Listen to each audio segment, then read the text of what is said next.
Hi viewers, this is me Rabaha Imran and you're watching my YouTube channel. Viewers, सबसे पहले channel को subscribe कर लें, video को लाइक करें, शेयर करें और बेल आइकॉन ऑन करना मत भूलिएगा। आज हमें इंडिया से ज्वाइन किया है डॉक्टर अभिषेक मिश्रा जी ने और पाकिस्तान से हमें ज्वाइन किया है मुजफ्फर चौधरी ने। दोनों ही किसी तारुफ के मोहताज नहीं है, बहुत ही अच्छा चैनल रन कर रहे हैं। आप दोनों के वक्त का सर बेहद शुक्रिया कि आपने हमारे व्यूवर्स के लिए टाइम निकाला। नमस्ते, धन्यवाद कि आपने हमें याद किया। मुजफ्फर भाई आपका भी जी बहुत शुक्रिया। थैंक यू जी, आपका बहुत शुक्रिया, आपने हमें मौका दिया और आपके व्यूवर्स को भी अस्सलाम वालेकुम, नमस्कार और सत श्री अकाल। Thank you. आज हम जिस टॉपिक पे बात करने जा रहे हैं, आपको जैसे पता है कि प्राइम मिनिस्टर नरेंद्र मोदी यानी कि बीजेपी 3 स्टेट्स में इलेक्शन उन्होंने विन किया और मोदी जी की ये जीत है। और उसके बाद हम देखते हैं कि ब्लूमबर्ग्स की रिपोर्ट आती है जिसके मुताबिक वो ये कह रहे हैं कि मोदी जी की सक्सेस के बाद इंडिया जो है, इंडियन बिजनेस, इंडियन इकोनॉमी बहुत बूस्ट कर रही है। इस रिपोर्ट पर जो है आज हम डिस्कस करने जा रहे हैं। सबसे पहले आगाज करते हैं डॉक्टर अभिषेक सर से। सर बताइएगा कैसे हैं आप और इस रिपोर्ट के अकॉर्डिंग आपकी क्या राय है? देखिए, ये तो आपको मैं बताऊं, कुछ दिन पहले ना मैं खुद भी एसआईपी अपनी करवाया है नया नया। तो मुझे ना मेरा जो स्टॉक एक्सचेंज के जो मतलब जो स्टॉकिस्ट ये जो करते हैं ब्रोकरेज, उन्होंने फोन किया इलेक्शन के 3-4 दिन पहले। उन्होंने कहा सर, अगर आप परमिशन दें तो आपका जो इन्वेस्टमेंट है वो हम डबल करना चाह रहे हैं। जो करंट आपने अभी एक्सेप्ट किया उसका डबल करना चाह रहे हैं, क्योंकि आने वाले समय में स्टॉक में गजब उछाल आने वाला है, उसने कहा। और बहुत बड़ा इन्वेस्टमेंट हाउस है इंडिया का, जो मैं तो बहुत छोटा सा हूँ जो थोड़ा बहुत कर सकता हूँ, बहुत बड़ा इन्वेस्टमेंट हाउस है। तो उन्होंने मुझे कहा कि सर मैं आप कहें तो कर दूं। तो मुझे उनकी बात समझ में आई, मैंने कहा हाँ हाँ कर दें। तो पॉइंट यह है कि everyone can see there is a gung ho, there is a euphoria, there is a good feel good factor. देखिए, स्टॉक मार्केट या ये जो फाइनेंशियल मार्केट है, चूंकि मैंने इसके ऊपर किताब लिखी हुई है, so I understand it as at least legal side of it. ये फीलिंग्स पे बहुत हद तक चलता है, बिकॉज ये सेकेंडरी मार्केट है। ये इस यहाँ पे जैसे एक शेयर है, उसकी रियल वैल्यू नहीं चलती है, उसकी परसेप्शनल वैल्यू चलती है, उसकी फाइनेंशियल वैल्यू चलती है, उसकी इकोनॉमिक वैल्यू नहीं चलती है, उसकी ट्रेड वैल्यू नहीं चलती है, उसकी फाइनेंशियल वैल्यू चलती है। सो वो ट्रेड फाइनेंशियल वैल्यू पे होता है। तो कंपनी हो सकता है कि उसका जो प्रोस्पेक्टिव है उसके आधार पे आपके आपके शेयर की कीमत होती है, या आपका जो भी फाइनेंशियल इंस्ट्रूमेंट है, सिक्योरिटीज है, उसकी कीमत होती है। सो जो ट्रेड करता है वो ये जानता है कि अगर लोग पैसा लगाना चाहते हैं मार्केट में, तो वो अगर डूम्ड है, वो अगर मन में दुखी है, तो मार्केट में पैसा नहीं लगाएंगे। अच्छा, आपके जो दर्शक है मैं समझाऊं मार्केट में पैसा लगाना क्या होता है। जैसे आप सबको पता, पाकिस्तान का नहीं पता, मैं भारत के दृष्टिकोण से बता रहा हूं। हम मान लीजिए 10 लाख रुपए सालाना कमाते, 1 लाख रुपए हमको सरकार कहती है कि यदि आप इन्वेस्टमेंट करेंगे तो उस पर हम आपको टैक्स में छूट देंगे। तो नॉर्मली लोग 1 लाख रुपए इधर उधर लगाते हैं।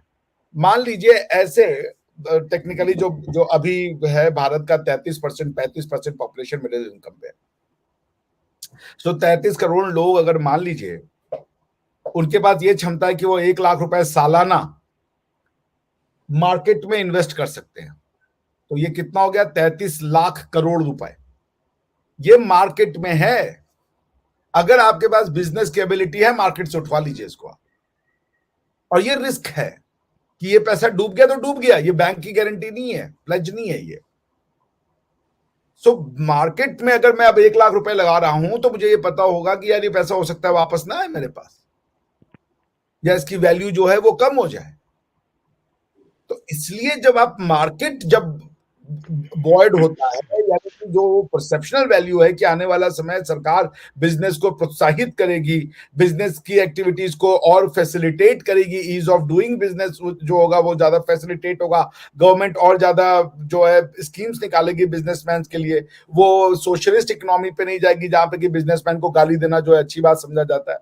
तो ये Modi ji has been pro business ever since he has come to power. आप देखेंगी कि जो ईज ऑफ डूइंग बिजनेस का रैंक है, इंडिया ने हर बार छलांग लगाई। ईज ऑफ डूइंग बिजनेस का मतलब क्या है कि अगर आप बिजनेस करना चाहती हैं तो ब्यूरोक्रेटिक जो उसमें इंटरफियरेंस है उसको मिनिमम कर दो। जमीन खरीदना है, आपको कोई परमिशन लेना है, एनवायरमेंट क्लियरेंस लेना है, आपको अपना टैन नंबर लेना है, आपको पैन नंबर लेना है, आपको कंपनी इनकॉर्पोरेट करानी है, आपको कुछ और तरीके के डॉक्यूमेंट्स चाहिए। ये बिजनेस करने के लिए जितनी आपको गवर्नमेंटल परमिशन चाहिए, उसको जितना ज्यादा आप डिस्करेज कर सकते हैं या उसको कम से कम आप बना सकते हैं, ह्यूमन इंटरफेस की जगह आप उसको वर्चुअल इंटरफेस बना दें। आप लोगों से बोलिए ऐप पे उनको परमिशन मिलने मिले। भाई अब आप बिजनेसमैन है, अब जैसे हमारे मुजफ्फर भाई समझेंगे, आप बिजनेसमैन है तो आप गवर्नमेंट से परमिशन लेते दौड़िएगा कि आप अपना बिजनेस देखिएगा, गवर्नमेंट का पेपर लेने दौड़िएगा कि आप बिजनेस कीजिएगा अपना।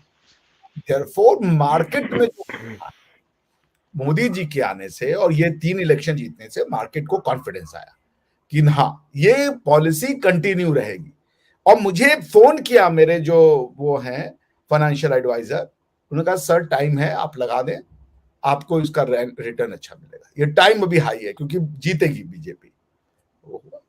सो यही कर रहा है। सेकेंडरी मार्केट को प्राइमरी मार्केट ना समझे, यहाँ पे जो शेयर आप खरीदती है ना, ये सेकेंडरी मार्केट की होती है। ये परसेप्शन की वैल्यू है कि ये बिजनेस आगे अच्छा करेगा, आप उसके लिए आज पैसा देती हो।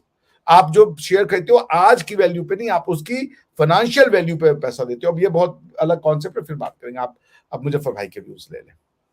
मुजफ्फर भाई, आप इस न्यूज को, इस रिपोर्ट को कैसे देख रहे हैं, क्या कहना चाहेंगे? बिल्कुल 100% बात की डॉक्टर साहब ने। अभी मेरी बात हो रही थी इंडिया से ही, बेंगलुरु में दोस्त है मेरे, वही यही बता रहे थे कि 40 लाख जो करोड़ रुपया उस ये बढ़ चुका है ये स्टॉक मार्केट के अंदर जो है ना, ये ऑलरेडी इलेक्शन के दौरान ही ये बढ़ चुका है। तो बात वही है कि एक पता चल जाता है इन्वेस्टर्स को, सारे इन्वेस्टर को, वो देख लेते हैं, हवा का रुख देख लेते हैं कि ये जो गवर्नमेंट इस वक्त जा रही है इसकी पॉलिसीज क्या हैं और ये आइंदा आने वाले इलेक्शन में रहेगी या नहीं रहेगी। तो ये सारे ट्रेंड्स जो हैं वो बता रहे थे कि जी बीजेपी जीत रही है और आने वाले जो इलेक्शन है वो भी बीजेपी जीतेगी। और उसकी वजह से सारे लोगों ने पैसा, जैसे कि डॉक्टर साहब बता रहे हैं कि जितने भी स्टॉक मार्केट के अंदर जिन लोगों की इन्वेस्टमेंट थी उन्होंने बहुत ज्यादा मुनाफा कमा भी लिया है और आंदा भी ये कमाते रहेंगे। जिस तरीके से ये बूस्ट कर रही है स्टॉक मार्केट इंडिया की। तो एक दूसरी जो इन्होंने बड़ी अहम बात की डॉक्टर साहब ने, कि जो गवर्नमेंट की तरफ से अप्रूवल लेनी पड़ती है कोई भी बिजनेस करने के लिए, तो वो पाकिस्तान के अंदर कोई बंदा कोई भी कारोबार शुरू करना चाहे तो वो खज्जल खराब हो जाता है कि वो तकरीबन 2, 3, 4, 5 माह वो उसको इसी प्रोसीजर के अंदर लग जाते हैं कि जी अब फलां डिपार्टमेंट में जाओ, वहां से अप्रूवल के लिए अपने जूते घिसाओ, अभी वो वहां दूसरी जगह पे जा रहा है, वहां से निकल के तो 4-5 माह लग जाते हैं। जबकि इंडिया के अंदर यही जो टोटली प्रोसीजर है, कोई भी आपने बिजनेस स्टार्ट करना है तो आपको मेरे ख्याल में विद इन वीक्स सारी अप्रूवल जो है वो मिल जाती हैं। आपने अगर सिंपली पाकिस्तान के अंदर बैंक अकाउंट खुलवाना है तो 1 हफ्ता आपको दरकार है उसके लिए। और आपको ऐसी ऐसी शराइत रख देते हैं कि जी आप अब वो लेके आए, आप अब फलान डॉक्यूमेंट लेके आए, अब फलान डॉक्यूमेंट लेके आए। तो वो बंदा आजिज आ जाता है, यार मैं किस चक्कर में पड़ गया हूं, मैं क्या करूं, मैं जो मेरी जान छूटे। ये तो मैं देखूं कि बैंक के अंदर सिर्फ एक सिंपल अकाउंट खुलवाने, बिजनेस अकाउंट खुलवाने के लिए अगर आप जा रहे हैं तो आपको ये प्रॉब्लम फेस करनी पड़ रही है। तो आपने अगर कोई यहाँ पर प्रॉपर्टी लेनी है, आपने ऊपर कोई बिल्डिंग बनानी है, आपने कोई मशीनरी इंपोर्ट करनी है, तो ये आपको तो मैं कहता हूं कि आप तंग आ जाएंगे। आप बोलेंगे यार मैं ऐसे बिजनेस से ऐसे ही ठीक हूं, मैंने काम नहीं करना। आप अगर देखेंगे कि पाकिस्तान के अंदर जो भी इंडस्ट्री लगी थी वो उसके बंद होने की क्या वजूहत है, वजूहत सारी की सारी यही है कि यहाँ पर आपने कोई भी अपना को काम करवाना है तो वो इम्पॉसिबल है कि वो आप रिश्वत दिए बगैर करवाएं या इनकी धौंस आपको बर्दाश्त करनी पड़ेगी। जबकि ये मोदी जी ने बहुत ही अच्छा काम किया है। हमारे 1-2 दफा पहले भी बात हो चुकी है कि जो वहाँ के इंडस्ट्रियलिस्ट हैं, वहाँ के जो भी लोग हैं, उनको ये पहले चीजें जैसे पाकिस्तान के अंदर है ऐसे ही सेम इंडिया के अंदर भी थी, लेकिन मोदी जी ने आकर उसको एक फ्रेंडली माहौल बना दिया, बिल्कुल ही फ्रेंडली कर दिया सारी चीजों को कि आपने कोई भी चीज प्रूव करवानी है, आपने कोई भी लाइसेंस आपने लेना है, आपने कोई भी चीज करना तो वो खुद आपको आपसे यानी कि खुद राब्ता करते हैं कि भाई आपका काम हुआ या नहीं हुआ। यानी कॉल, अगर आपको कोई शिकायत है आप कॉल करेंगे तो आपको कॉल बैक आएगी कि आपने जिस मकसद के लिए हमें कॉल की थी आपका काम पूरा हुआ है या नहीं हुआ। और यहाँ पर जो पाकिस्तान के अंदर अगर आप देखेंगे तो मसाइलों के अंबार लगे हुए हैं। हम जो मैं एम्ब्रॉयडरी के बिजनेस से रिलेटेड हूँ, आपको पता है, तो हमारी जो इंडस्ट्री है, हम अपनी तजावीज लिख लिख के थक गए हैं। इंडस्ट्री के जो मिनिस्टर हैं उनको, जो एफबीआर के जो हैं उनको, लेकिन हमारी कभी भी किसी भी तजवीज के ऊपर उन्होंने कान नहीं धरे। वो तो ये चाहते ही नहीं कि पाकिस्तान की कोई भी इंडस्ट्री तरक्की करे, पाकिस्तान की इकोनॉमी बेहतर हो।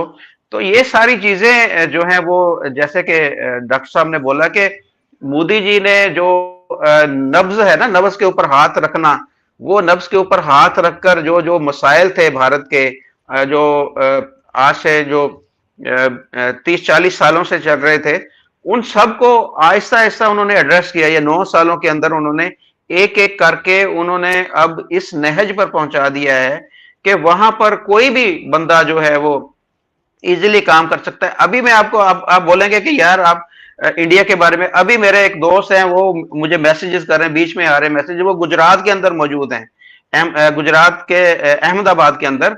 वो कह रहे हैं कि जी यहाँ पर हर दूसरा बंदा लखपति है, हर तीसरा बंदा करोड़पति है, हर चौथा बंदा जो है वो अरबपति। इतना हमारा जो भारत है वो ग्रो कर चुका है, इतनी जो भारत की इकोनॉमी ऊपर जा चुकी है कि अहमदाबाद गुजरात के अंदर ये सिचुएशन है कि इतने लोग अमीर हैं, इतने बिजनेसमैन लोग हैं वहां के अंदर।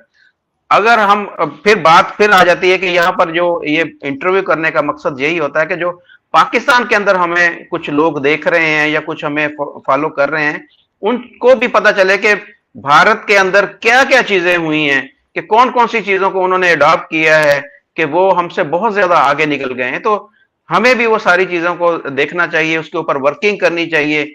और अगर हम उसके ऊपर तवज्जो करेंगे, उसको देखेंगे, तभी हमारे मुल्क का हाल बेहतर हो सकेगा। वरना जिस तरीके से 75 सालों में जो भी गवर्नमेंट आती है उसने जो बेड़ा गर्क ही किया है इस मुल्क का या इस मुल्क के जो कारोबारी लोग हैं उनका, तो आइंदा भी यही सारी चीजें चलती रहेंगी। लेकिन कौन सी ऐसी खास बात है? मोदी जी कोई आसमान से उतरी हुई कोई मखलूक तो नहीं है, इसी जमीन के अंदर से भी वो निकले हैं, इसी इलाके के लोग हैं, इसी खित्ते के लोग हैं वो, इसी एक ही माँ से, जैसे हमने माँ से जन्म लिया वैसे ही उन्होंने माँ से जन्म लिया।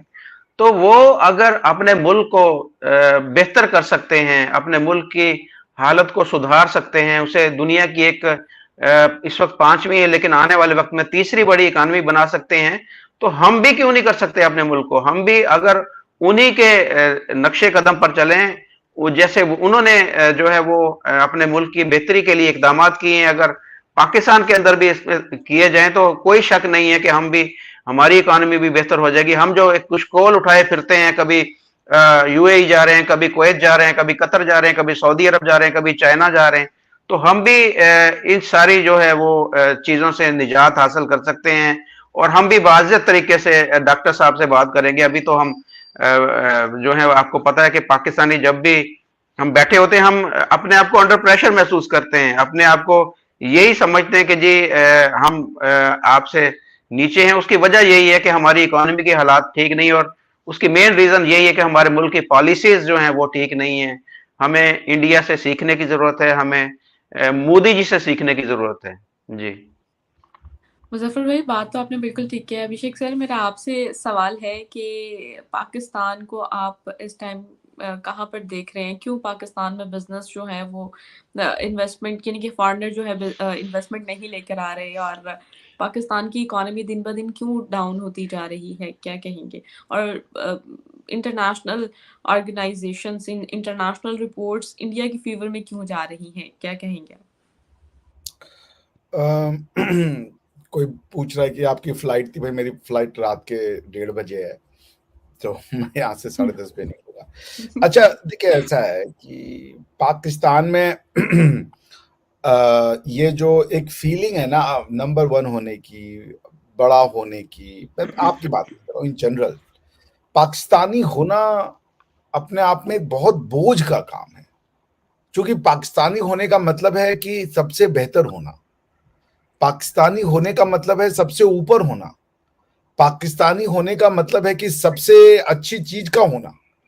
पाकिस्तानी किसी के बराबर नहीं होना चाहता, तो वो दुनिया को छोटा और बड़ा के रूप में देखना चाहते हैं, उसकी साइक बना दी गई। वो दुनिया में कंपैरेटिवली ही जी सकता है एक पाकिस्तानी, और वो उसकी गलती नहीं है, उसको बचपन से पढ़ाया गया, उसको अपनी चीजों को जस्टिफाई करने की दूसरों की कमियां या दूसरों के जो है वो बुराइयां बताई गई। सो वो एक अंडर प्रेशर रहता है कि हम तो बेस्ट हैं, हमको कैसे नीचा कह सकते हो। अगर वो जैसे आप देखेंगे अक्सर, हम नेपाल नहीं, हम भूटान नहीं, हम केनिया नहीं, हम ये नहीं, हम अफगानिस्तान नहीं। अरे भाई क्यों नहीं हो भाई, वो कौन से बेचारे छोटे लोग हैं, उनमें क्या कमी है? आप अगर नेपाल के लोगों में क्या कमी है भाई, भूटान के लोगों में क्या कमी है? ये जो माइंडसेट है आपका, जो गाहे बगाहे बनती है, वो आपको नॉर्मल इंसान नहीं बनने देता, because you have a weird साइकोसिस कि हम नीचे ना हो जाए। आप ट्रीटमेंट, कोई आपके साथ अच्छे से बात कर रहा होगा तो आप एक साइकोलॉजिकल अप्रिहेंशन में रहते हो कि कहीं हमको छोटा तो नहीं समझ रहा। आप बराबर ही नहीं, आप बराबरी को भी छोटा होना समझोगे। अगर कोई बराबरी की भी बात कर रहा है तो भी आप उसको छोटा होना समझते हो। ये माइंडसेट है, बिजनेस में नहीं चलता। बिजनेस में फायदा देखा जाता है, इंसान की आइडियोलॉजी या इंसान का वो छोटा बड़ा नहीं हो तो आगे बढ़ के काम करते हैं। डेमोक्रेसी में काम नहीं करता। डेमोक्रेसी में आज प्रधानमंत्री हो, कल रोड पे आ जाओगे, कोई आपको गाली देकर निकल जाएगा, आपकी सेहत पे कोई फर्क नहीं पड़ेगा। ये सब चीजें पाकिस्तानी के लिए नहीं हो सकती। वो गाली देगा तो सोचेगा मेरे को गाली कैसे पड़ सकती है, ये नॉर्मल थिंग। डेमोक्रेसी में तो पड़ेगा, मेरे को तो गाली पड़ेगी ही पड़ेगी। इफ यूर पाकिस्तानी, आपको मुझे ऐसा कैसे बोल दिया, और एक इंडियन हो तो मैंने बोल दिया, ठीक है चलो, फ्रीडम ऑफ स्पीच है, कोई कुछ भी बोल दे, किसका जबान पकड़ेंगे? This psychological barrier has taken a toll on Pakistani mindset to be superior, to be better। अगर कुछ बुरा हो रहा है तो उसको छिपाना चाहते, इसीलिए वो डिफीट को नहीं एक्सेप्ट करते, क्योंकि वो ये प्रिजम्पशन में है कि हम तो बेहतर है, हम हार ही नहीं सकते, हमारा कुछ बुरा हो ही नहीं सकता। और ये स्टेट के में भी है, मैक्रो लेवल में स्टेट के लेवल, और माइक्रो लेवल में इंडिविजुअल में भी यही है। तो ये एक प्रॉब्लम है बहुत बड़ी, जिससे आप तिजारत नहीं कर पाते, आप नेगोशिएशन नहीं कर पाते।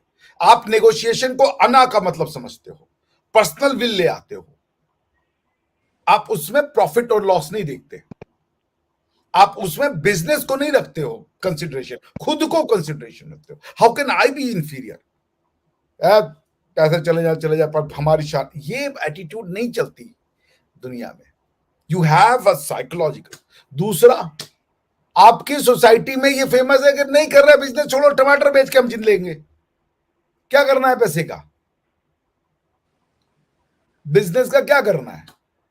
बिजनेस आज की डेट में थिंकिंग का नाम है। आज की डेट में बिजनेस ये नहीं है दुकान पर लगा के बेच देना। आज की डेट में बिजनेस है एआई, गूगल, ये चैट जीपीटी, ये बिजनेस है। आपका इनसे कोई लेना ही देना नहीं है।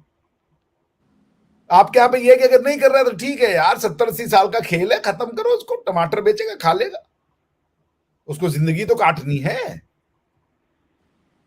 प्रोस्पेरिटी का क्या करना है, बस मिल जाए पेट भरने पर, ये उसकी साइक है।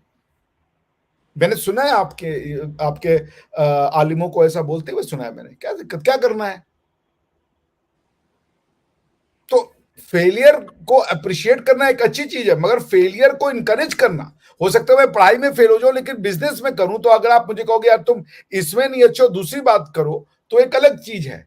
लेकिन आप करोगे फेल होगा तो हो गए, छोड़ो, होता है वो फेल होना ही है, ये सब तो बेकार की चीज है। Business is an idea of time. Business में छोटा बड़ा इंसान नहीं होता, बिजनेस में छोटा या बड़ा वक्त होता है, बिजनेस में छोटा या बड़ा प्रॉफिट की अंडरस्टैंडिंग होती है, बिजनेस में छोटा या बड़ा मैथमेटिकल प्रिसीजन होता है। मार्केट आपके अना से नहीं चलता, मार्केट नेचुरल फोर्स से चलता है। आप हो गए बहुत बड़े तीस मार खा तुर्रम खान, बिजनेस नहीं चलना तो नहीं चलना, आप कहोगे मेरा बिजनेस कैसे डूब जाएगा, साला हम बिजनेस किए। ये mindset is taking a toll. ये जो नार्सिसिस्टिक फिलॉसफी है, जो जो विलिंगली और अनविलिंगली हर पाकिस्तानी का सेंटिमेंट बन चुका है। इवन अच्छे पाकिस्तानी भी, वो भी ये नहीं पता। जैसे आप विदेश में, मैं कई पाकिस्तानियों से मिलता था, तो अगर कोई मान लीजिए गोरा किसी के ऊपर चिल्ला दिया, बोला यार मेरे ऊपर तो आज तक किसी गोरे ने नहीं चिल्लाया, जबकि 2 बार उसके ऊपर चिल्ला चुका है, वो एडमिट नहीं करना चाहता, एक्सेप्ट ही नहीं करना चाहता कि मेरे साथ भी ऐसा हो सकता है। बिजनेस ऐसे नहीं चलते। बिजनेस में आपका वक्त आएगा तो आपको झुकना पड़ेगा। वहां पे जो 2 बिजनेसमैन है वो भी ये समझते कि ये झुक नहीं रहा, ये समय है। बिजनेस में अना नहीं काम करती, बिजनेस में इकोनॉमिक सेंस काम करता है, टेक्नोलॉजिकल प्रोग्रेस काम करती है, सबको साथ में ले चल। क्यों इंडियंस लीडरशिप की पोजीशन पे आ रहे हैं?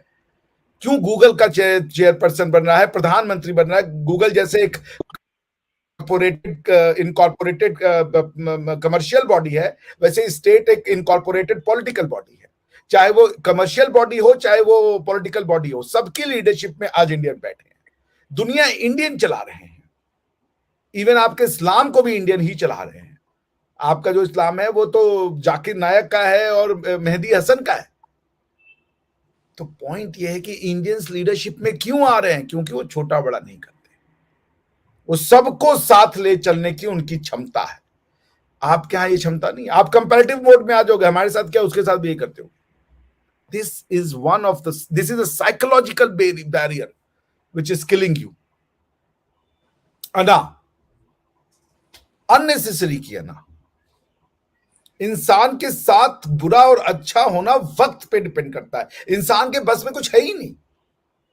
आप हर वक्त के हिसाब से मेंटेन रहेंगे। आज मेरा वक्त चल रहा है, कल मेरा वक्त नहीं चलेगा, मैं इसके लिए तैयार हूं। आज मेरे चैनल पे 100 लोग आ रहे हैं, कल हो सकता है 1 लाख आ जाए, और हो सकता है कल 10 आ जाए। टाइम बलवान होता है, मनुष्य नहीं। जिस दिन ये बात समझ में आ गई आपने, और ये बात समझने के लिए आपको अपने धरती से जुड़ना होगा, पर आपके यहाँ पे पूरी कोशिश की जाती है कि आप धरती से न जुड़ जाओ, क्योंकि आप धरती से जुड़ गए तो मैं बोलना नहीं चाहता कि क्या होगा। जी मुज़फ़्फ़र भाई, हर इंसान जो है वो क्रिटिसाइज़ ही करता है पाकिस्तानी जो इकॉनमी इतनी बैक पे जा रही है या गिर रही है और महंगाई किस तरह बढ़ रही है। तो पाकिस्तानियों को यानी कि हल की तरफ कोई बात नहीं करता है। ऐसा क्या करना चाहिए पाकिस्तानियों को जिससे पाकिस्तान भी जो है वो इंडिया की तरह, जिस तरह इंडिया में बिज़नेस आ रहा है, जिस तरह इंडिया के प्राइम मिनिस्टर ने पॉलिसीज़ बनाई या उनको लेकर अपने बिज़नेस को, अपने मार्केट को लेकर चल रहे हैं, अपनी इकॉनमी को लेकर चल रहे हैं, ऐसा क्या पाकिस्तानी करें कि जिससे हमारी इकॉनमी भी फ्लरिश कर सके? हल बताएँ। 2-3 चीजें हैं इसके अंदर ना। एक तो ये है कि सबसे पहले पॉलिटिकल स्टेबिलिटी इस मुल्क के अंदर हो, कि जो भी हमारी गवर्नमेंट आए उसे ये खतरा नहीं होना चाहिए कि जी वो 5 साल पूरे नहीं करेगी। सबसे पहले ये है कि उसे पता हो कि मैं जो भी काम करूं इस मुल्क की बेहतरी के लिए करूं, जैसे भी चलूं, मुझे 5 साल पूरे करने दिए जाएंगे। हाँ, 5 साल के बाद जो आवाम की मर्जी है कि वो अगर समझती है कि इस गवर्नमेंट की पॉलिसीज अच्छी थी तो उसको दोबारा वोट कर देगी, अगर नहीं है तो नई पार्टी आ जाएगी। एक तो चीज ये है।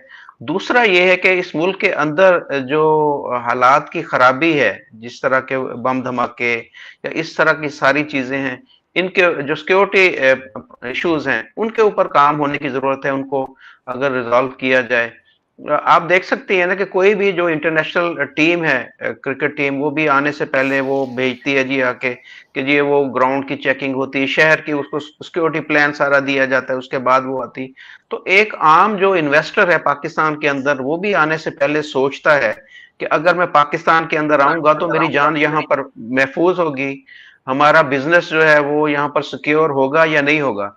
दूसरी चीज ये है। तीसरा, फ्रेंडली माहौल, कि आप कोई भी बिजनेस यहाँ पर करने चाहिए उसके लिए एक फ्रेंडली एनवायरनमेंट उसको प्रोवाइड यहाँ पर अगर किया जाएगा, तो ये 2-3 चीजें ऐसी हैं कि जिसके ऊपर अगर काम किया जाए तो आप देखें कि जब नवाज शरीफ की गवर्नमेंट थी 2017 के अंदर, तब पाकिस्तान की इकोनॉमी काफी हद तक बेहतर थी। पाकिस्तान की जीडीपी भी 6.7 के करीब थी उस वक्त भी, और जो बिजनेस भी थे काफी अच्छे चल रहे थे पाकिस्तान के। लेकिन फिर वो यही हुआ कि उनके ऊपर एक एलिगेशन लगाकर वो पनामा वाला केस खोलकर और सारी चीजें मैनिपुलेट करके उनको हटा दिया गया और इमरान खान को लाकर हमारे सर पर बिठा दिया गया। तो फिर वो दोबारा से पाकिस्तान की इकोनॉमी डाउनफॉल का शिकार हो गई।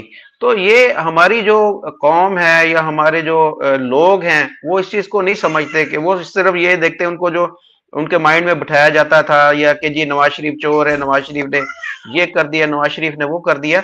लेकिन आप ये देखें कि जब लास्ट उसकी गवर्नमेंट थी उस वक्त क्या जो उस मुल्क की सिचुएशन थी और मुल्क किस नहज पर जा रहा था, अगर आप देखें कि उसी अगर गवर्नमेंट का तसलसल उस वक्त होता जो कि 2070 में है, तो इस वक्त पाकिस्तान की पोजीशन कितनी बेहतर होती। मैं से कहता हूं कि इंडिया के हम बराबर तो नहीं पहुंच सकते थे, लेकिन ये हालात हमारे नहीं होते जो आज हम जिस तरीके से हम भीख मांगते फिर रहे हैं। हम जहां भी जाते हैं हमारा यही एक मकसद होता है कि हम किसी तरीके से हमें कुछ पैसे मिल जाएं, जाकर हम जो है अपने मुल्क के बेहतरी के लिए, उसको बेहतरी क्या करनी है, हमने कर्जे के किस्तें देनी होती हैं या जो हमारे लोगों की तनख्वाहें हैं वो पूरी करते हैं, हमने बेहतरी तो उस वक्त जाना नहीं। तो दो तीन चीजें हैं सिंपली, एक जो भी गवर्नमेंट आती है उसको 5 साल पूरे करने दिए जाएं। दूसरा ये है कि सिक्योर हो। आप देखें कि श्रीलंकन एक यहाँ पर मैनेजर था, उसको किस तरीके से उसके ऊपर ब्लास्फेमी का ब्लेम लगाकर उस बेचारे को मार दिया गया। इसी तरह से चाइना का एक इंजीनियर था, उसके ऊपर भी ब्लास्फेमी का ब्लेम लगाकर उसको भी मारने की कोशिश की गई। अगर इस तरीके से ही अगर आपके मुल्क के अंदर ये सारी चीजें चलती रहेंगी तो कौन सी बाहर से इन्वेस्टमेंट आएगी, आप मुझे बताएं, कौन आएगा यहाँ पर। यहाँ तो कोई घूमने के लिए भी नहीं आ रहा कि हम आकर पाकिस्तान के अंदर जाकर सैर तफरी करें। तो बिजनेस करने कौन आएगा, बिजनेस करने तो वही आएगा ना जिसको पता होगा कि मैं अपनी जो एक इन्वेस्टमेंट लेके जा रहा हूं वो भी सिक्योर रहेगी, मेरा बिजनेस भी सिक्योर रहेगा, मेरी जान भी सिक्योर रहेगी और मुझे कुछ प्रॉफिट भी गेन होगा, मुझे प्रॉफिट भी वहां से मिलेगा। ये सारी चीजें वो देखने के बाद वो आपके मुल्क के अंदर इन्वेस्टमेंट लेके आएगा। आप देखें इंडिया की अगर मिसाल देखें, कौन सा ऐसा मुल्क है कोई जो नहीं चाहता कि वो इंडिया के अंदर बिजनेस करना चाहे। मोहम्मद बिन सलमान की हम मिन्नतें कर रहे हैं कि भाई हमारे मुल्क के अंदर आ जाओ, हम आपको जो है हमारे मुल्क के अंदर आप इन्वेस्टमेंट करो, हम ये करेंगे वो करेंगे। इंडिया को वो खुद ऑफर कर रहा है। आईपीएल के अंदर देखें उसने $5 बिलियन के बोला कि मैं इन्वेस्टमेंट कर रहा हूं, वो खुद ऑफर कर रहा है। यहां हम उसकी मिन्नतें करने के यार यहां पर हमारे पास आकर इन्वेस्टमेंट करो, वो कह रहा है नहीं, हमने जब तक ये आप चीजें अपने मुल्क के अंदर बेहतर नहीं करोगे मैं इन्वेस्टमेंट नहीं लेके आऊंगा। इंडिया को वो खुद ऑफर कर रहा है। तो ये चीजें हमें देखने की जरूरत है। हम ऐसे ही देखें ना, हम इंडिया को क्रिटिसाइज करते रहते हैं, हमारे जो मेन स्ट्रीम मीडिया है या हमारे जो लीडर हैं बड़े बड़े, वो बैठ के मोदी जी को बुरा भला कहते रहते हैं, इंडिया को ऐसे कहते रहते हैं। तो भाई अपने आप को देखो कि इस वक्त हम कहां पर खड़े हैं और हमारे तरफ कोई मुंह करने को तैयार नहीं। हम ये कहते हैं कि जी सऊदीया हमारा दोस्त और बराबर मुल्क है। तो दोस्त और बराबर मुल्क की आप मिन्नतें कर रहे हो कि आप भाई हमारे मुल्क के अंदर आ जाओ, आप यहाँ पर आओ, विजिट करो, इन्वेस्टमेंट करो। वो कहता है कि ये देखेंगे सोचेंगे, और दूसरी तरफ वो बगैर कहे बगैर बुलाए वो चले भी जाते हैं, बुलाया भी जाता है, मिला भी जाता है, इन्वेस्टमेंट भी की जाती है, सारा कुछ हो रहा है। तो अपने गिरेबान के अंदर झांकने की जरूरत है, अपने आप को बेहतर करने की जरूरत है। और बेहतर हम तभी कर सकते हैं कि जब इस मुल्क के अंदर जो है गवर्नमेंट को काम करने दिया जाएगा और उसके ऊपर अपनी मर्जी। अब देखें नवाज शरीफ ने कोशिश की थी कि इंडिया के साथ ताल्लुकात बेहतर हो। नवाज शरीफ ने मोदी जी को अपनी बेटी की शादी पर इनवाइट किया, वो उसकी बेटी की शादी के ऊपर मोदी जी वहां पर गए, आपस में तोहफे तोहफे भी दिए गए। नवाज शरीफ ने मोदी जी की वालदा के लिए गिफ्ट भी दिया, उन्होंने उनको भी गिफ्ट दिए। ये सारी चीज हुई। उसके बाद में कोई ना कोई वाकया ऐसा हो जाता है कि फिर दोबारा से नवाज शरीफ को गद्दार बोल दिया, इंडिया को के ऊपर हमला कर दिया गया, या इस तरह की चीजें हो जाती हैं। तो वो ताल्लुकात फिर अगर फिर नवाज शरीफ कोशिश करेगा फिर इस तरह कोई मामला हो जाएगा। लेकिन बात यह है कि कब तक हम ये सारी चीजें देखेंगे। हमारी 2 3 4 नस्लें जो हैं पाकिस्तान बनने के बाद से वो इस दुनिया से चली गई है, लेकिन हमने क्या हासिल किया इस चीज में? नफरत के अलावा हमें इस मुल्क के अंदर क्या हासिल हुआ? 4 जंगें हमने लड़ी हैं, उन 4 जंगों में हमने क्या पाया? हमारे जो इस वक्त नस्ल चल रही है या आने वाली नस्लें हैं, उसको हम क्या जवाब देंगे कि भाई हमने ये मुल्क जो बनाया था इस मुल्क के लिए हमने क्या किया, हम आपको क्या दे के जा रहे हैं। बहुत ही एक शर्मिंदगी वाली सूरत हाल। मैं तो कम से कम अपने बच्चों को या अगली नस्लों को कुछ जवाब नहीं दे सकता इस उनके सवाल का कि जो हम उसके उनके हवाले इस मुल्क को दे के जा रहे हैं, वो ये कंडीशन है इकोनॉमी की, ये कंडीशन है हमारे जो इस वक्त जो हालात हैं मुल्क के, जो आप समझ लें सिक्योरिटी के जो हालात हैं या दीगर जो भी मसाइल हैं, तो मेरे पास तो उनके सवालों का कोई जवाब नहीं और ना ही मैं दे सकता हूं कि हमने मुल्क को इस नहज तक पहुंचा दिया है सिर्फ और सिर्फ जो है दुश्मनी की वजह से, नफरत की वजह से। हम अपने पांव पर खुद कुल्हाड़ी मार रहे हैं और रोज मार रहे हैं।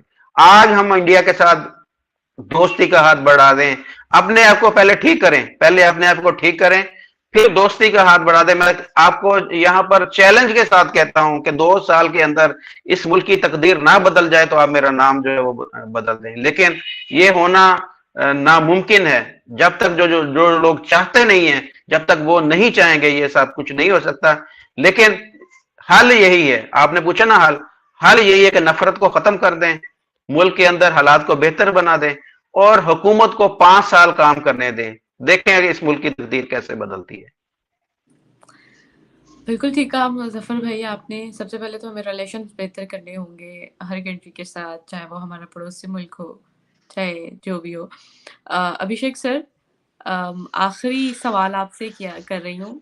क्या कहेंगे आपके नेक्स्ट जो इलेक्शन 2024 में होने जा रहे हैं, क्या कहेंगे कि आपकी कंट्री में किसको लीडरशिप मिलने वाली है? कौन इलेक्शन जीतेगा? अभिषेक सर आप म्यूट हैं। मुझे लग रहा है मुजफ्फर भाई को लीडरशिप का रोल देना पड़ेगा इंडिया में। ऐसी वो बातें कर रहे हैं तो इंडिया के लोग इनको काफी पसंद करेंगे और ऐसे ही लोगों को लीडरशिप रोल मिलना भी चाहिए। पाकिस्तान के लोग मुझसे नफरत कर रहे हैं, ये मेरी बातों की वजह से, मेरी जो मैंने वो पगड़ी पहनी थी उसकी वजह से, और पाकिस्तान के लोग मुझे काफी डिसलाइक कर रहे हैं। लेकिन आप लोगों की मोहब्बत है, चाहत है, मुझे वो देखना चाहते हैं इस रूप में। हाँ भाई, मेरा वोट तो आपके लिए है, लेकिन अब ये कहना कहीं आपके लिए परेशानी का घर ना बन जाए कि मेरा वोट आपके लिए है। तो खैर, मैं बार बार कहता हूँ हम छोटी छोटी गिलहरियां हैं हमारी जिंदगी में, जो हम पॉजिटिव काम करना चाह रहे हैं, सब अपने तरीके से काम कर रहे हैं। साइंटिस्ट अपना काम कर रहे हैं, फौजी अपना काम कर रहे हैं, इकोनॉमिस्ट अपना काम कर रहे हैं, स्टेट्समैन अपना काम कर रहे हैं, हम फिलोसोफर्स प्रोफेसर्स अपना काम कर रहे हैं।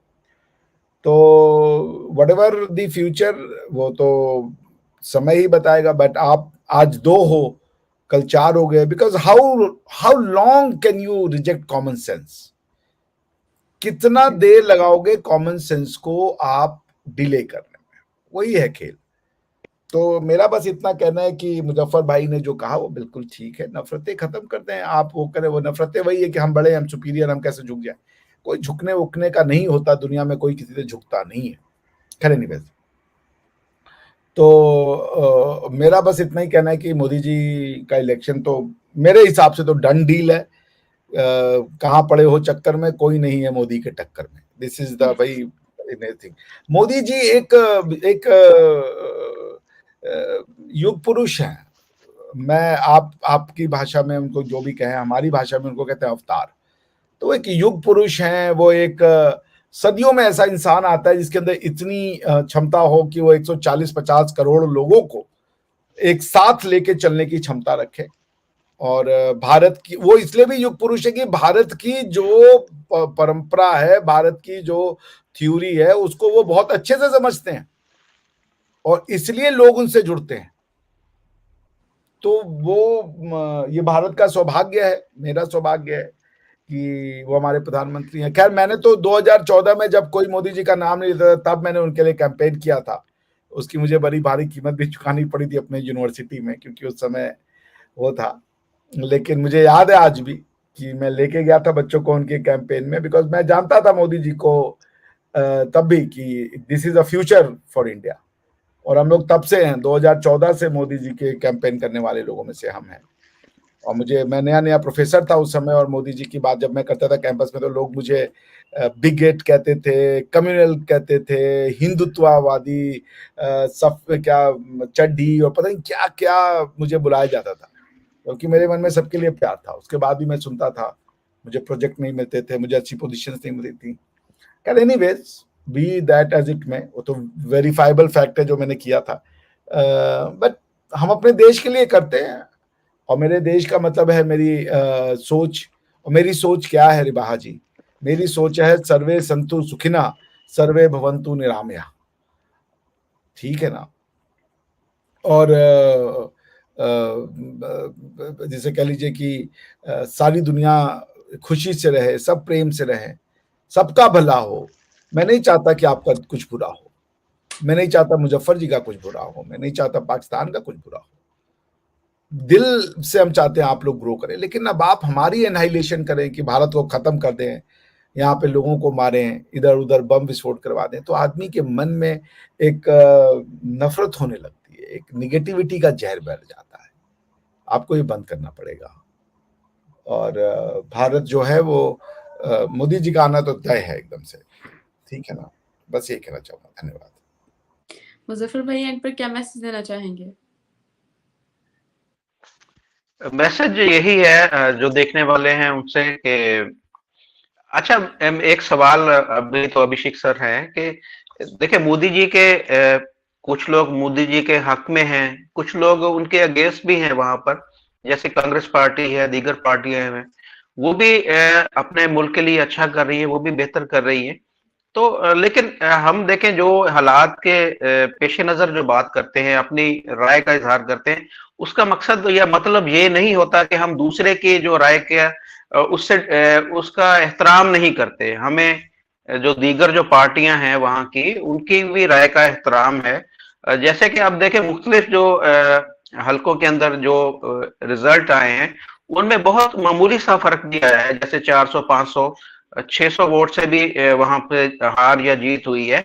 तो इसका मकसद ये है कि जैसे बीजेपी वहां पर लोगों के अंदर पॉपुलर है, दूसरी पार्टियां भी हैं, लेकिन मोदी जी की मिकदार चाहने वालों की उनसे थोड़ा ज्यादा है। तो सबका अपना पॉइंट ऑफ व्यू है वहां पर। कांग्रेस को चाहने वाले भी हैं, राहुल गांधी के चाहने वाले भी हैं, सारे हैं उनके। तो हमें, अगर हम मोदी जी की फेवर की बात कर रहे हैं, तो हम ये उनकी जो कारकर्दगी है, साबका जो कारकर्दगी है या पिछले 9-10 साल से कारकर्दगी है, उसके बिना पर बात कर रहे हैं कि कांग्रेस की हुकूमत तो पिछले कई सालों से रही है, लेकिन उससे बेहतर कारकर्दगी मोदी जी ने दिखाई है। तो लेकिन इसका मतलब या मकसद ये नहीं है कि हम जो है उनके खिलाफ कोई बात कर रहे हैं या कोई इस तरह की बात कर रहे हैं। तो हमारा प्यार, हमारा मोहब्बत तमाम जो भारतीय हैं, तमाम जो पार्टी के लोग हैं, उन सब के लिए यकसा है। तो कहते हैं ना कि ये मोहब्बत का पैगाम है जहां तक पहुंचे। यही मैं कहना चाहूंगा बस। बहुत शुक्रिया मुजफ्फर भाई। अभिषेक सर आपका भी बहुत शुक्रिया। व्यूअर्स चैनल को सब्सक्राइब करें, वीडियो को लाइक करें, शेयर करें और बेल आइकॉन ऑन करना मत भूलिएगा। और साथ ही साथ अभिषेक सर के चैनल को भी सब्सक्राइब कीजिएगा, मुजफ्फर भाई के चैनल को भी सब्सक्राइब कीजिएगा। तो नेक्स्ट प्रोग्राम तक के लिए हमें दें इजाजत। Thank you so much.